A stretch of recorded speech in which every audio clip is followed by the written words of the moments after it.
না, মা বাবাকে কদম বুচি করো না, মাথা নেমে যাবে, কি হয়ে যাবে, আল্লাহ এটা শিরিক হয়ে যাবে। এটা নি শিরিক।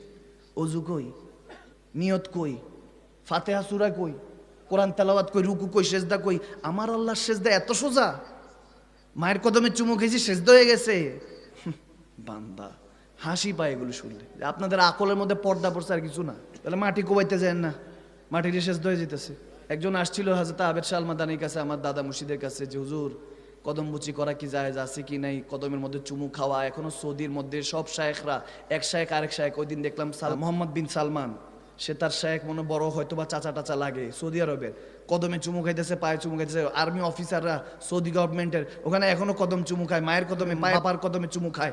মা বাবাকে সর্বোচ্চ সম্মানে রাখে, কারণ এই সম্মানটা আমার নবী শিখিয়েছেন। এর আগে তো আইএমএ জাহেলি যুগের মধ্যে ছেলে তার মায়ের গলার মধ্যে রশি পেঁচিয়ে বাজারে বিক্রি করে দিয়ে আসতো অনেক অন্য পরপুরুষের কাছে। বাবা তার মেয়েকে জীবন্ত পুঁতে দিত।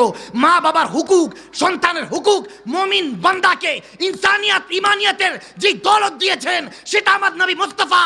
এই রাসূলকে না পেলে তো তুমি বান্দা কিছুই পাইতা না। গর্দবের দলেরা, বদবখত, নাদান, জীবনও কখনো তাদের কপালে জান্নাত লেখা নাই। মনে রাখবেন, আল্লাহ আল্লাহ রাসূলের সাথে বেয়াদবি করেছে, তাদের মউত আবু লাহাব আবু জাহেল থেকেও খারাপ। এক ফোঁটা, একটা জাররা